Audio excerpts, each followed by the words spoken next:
1월 29일 생생 주식입니다. 자, 오늘 먼저 프로그램물의 동향을 한번 살펴보면은 오늘 코스피에서는 프로그램 순 매도가 1조 3천억 원 이상 나왔죠. 그리고 코스닥으로는 3,800억 원 이상의 순 매수가 들어옴으로써 코스닥 중심으로 프로그램 매수가 들어왔다는 점을 알 수가 있는데요. 코스피는 무려 1조 3천억 원 이상의 프로그램 순 매도가 나왔음에도 불구하고 지수가 상승을 했어요.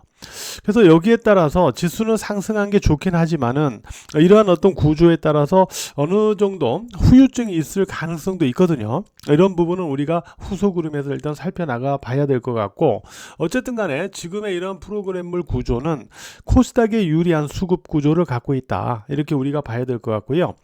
오늘 코스피에서는 개인이 1조 6천억 원 이상을 순 매수를 했죠. 이를 갖다가 외국인 중심으로 순 매도를 하고 있는데, 그래서 코스피는 개인이 순 매수하고 메이저가 순 매도했다. 특히 외국인 중심으로 매도하고 있는 부분이 보이죠. 반면에 코스닥은요, 개인이 순 매도하면서 메이저가 순 매수를 하고 있는데, 최근에 코스닥에서는 개인이 매일 2조 원대 이상의 순 매도, 대량 순 매도를 하고 있거든요. 이거를 갖다가 매일 2조 원 이상의 대량 순 매수를 기관이 보여주고 있어요. 자, 이 구조를 우리가 갖다 놓고 보면은 향후 지수의 어떤 등락의 주도는 코스피보다는 코스닥이 갖고 있다라는 점을 알 수 있고, 특히 코스닥의 등락의 키는 기관이 갖고 있다라는 점을 알 수가 있어요. 이 부분을 일단 우리가 중점적으로 간파를 하고 후속 흐름을 체크를 해야 된다라는 점을 말씀드리겠습니다. 다시 말해서 기관의 코스닥에 대한 어떤 매매 행태, 매수와 매도의 행태, 여기에 따라서 지수의 등락 변동성이 나타날 수 있는 거고요. 여기에 따라서 이제 종목들의 특히 코스닥 종목들의 등락 변동성이 나타날 수 있는 거죠. 그래서 시장 한국 증시 전반의 어떤 흐름의 등락의 키는 그동안의 어떤 코스피에서 이제는 코스닥으로 약간 넘어간 그런 부분이 있는데, 이 키를 갖다가 코스닥의 키를 갖다가 기관이 지고 있기 때문에 기관 수급이 당분간은 중요한 그러한 체크점이다 라고 이해를 하시면 되겠죠. 자, 이런 상황에서 어쨌든 코스닥이 당분간 등락을 주도할 가능성이 있다, 이렇게 보고 있는데, 오늘 장 초반에 매물이 한번 쏟아졌었어요. 그죠? 순간적으로. 근데 이 부분은 사실 제가 예상을 했던 부분이에요. 1월 28일이니까 어제입니다. 어제 이제 제가 회원분들에게 전달해 드린 내용인데, 단기 관건은 내일이다, 그러니까 오늘 목요일이다 라고 본 거죠. 29일이다 라고 본 거예요. 왜냐하면 SK 하이닉스 실적 발표 나왔고, 일단 실적 노출되는 거죠. 거기에 따른 어떤 차익 매물 어떻게 나올 것인지 이미 선제적으로 반영하면서 상승을 한 상태니까 말이죠. 그리고 코스닥 같은 경우는 추가 상승 시는 이제 단기 이격 과다가 생기기 때문에 이 여건에서 위로의 차익 매물 강도가 얼마나 나올 것인가, 이게 이제 확인점이다라고 했고요. 결국 따라서 목요일장이 양시장 모두 차익 매물 강도 확인에 있어서 단기적으로 확인 구간이다라고 했어요. 자, 이 현상이 오늘 장 시작하면서 바로 나온 거죠. 지수가 상승으로 막 움직이다 갑자기 마이너스 쪽으로 쫙 밀려버린 거죠. 그죠? 근데 여기서 또 하나 중요한 게 있어요. 바로 이 부분입니다. 추세적으로는 양시장 모두 5일 이평선 하향이 없으면 현재의 상승 파동 기조는 유지된다라는 점이에요. 다시 말해서 상승 파동이 유효한 구간 안에서 단기 매물 소화를 거치는 거죠. 따라서 궁극적으로는 오늘도 보면은 5일이평선 쪽으로 쫙 밀렸지만 결국 5일이평선 깨지 않은 상태에서 다시 밑꼬리 달고 올라가는 거죠. 이런 부분을 일단 보여주는 거죠. 이런 어떤 상태에서 우리가 어떻게 일단 장을 봐야 되는지 한번 살펴보도록 하겠습니다. 먼저 코스피 지수를 놓고 볼게요. 코스피 지수는 5일 이평선을 지지한 상태에서 밑꼬리가 달렸지만 음선 밑꼬리죠. 그런데 코스닥 지수는 5일 이평선 지지해서 밑꼬리가 달렸지만 양선 밑꼬리죠. 일단 우리가 음선이냐 양선이냐 같은 밑꼬리가 달렸더라도 코스닥이 좀 더 유리하다라는 점을 일단 알 수가 있어요. 그죠?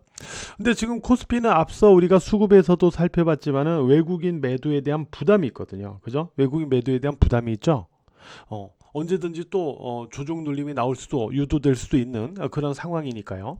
자, 이런 상태이고 코스닥 같은 경우는 지금 6거래일 연속 상승을 했거든요. 여기에 따른 단기 이격 부담, 단기 부담 이런 게 이제 관건이에요. 그러면 궁극적으로는 이렇게 우리가 정리를 해볼 수 있을 거예요. 당분간 위로 오르면 뭐 오늘처럼 이렇게 막 변동성이 심할지는 모르겠지만은 당분간은 위로 오르면 위에서는 또 차익 매물과의 충돌이 있을 가능성이 있다. 그러나 또 밀리면 아래에서는 저가 매수가 또 방어해 줄 가능성이 있다. 이렇게 볼 수 있거든요.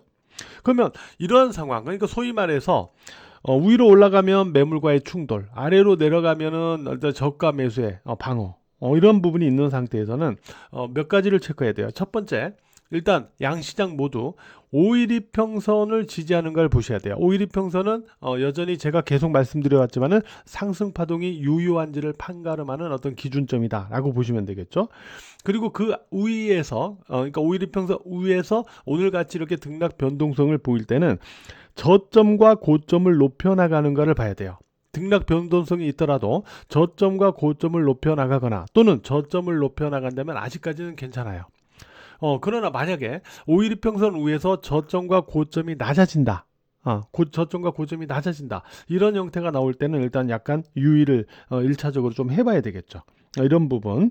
그 다음에 세 번째는 뭐냐면 이러한 어떤 상황 속에서는 상승 종목이 점점 좀 압축되면서 선별될 가능성이 있다.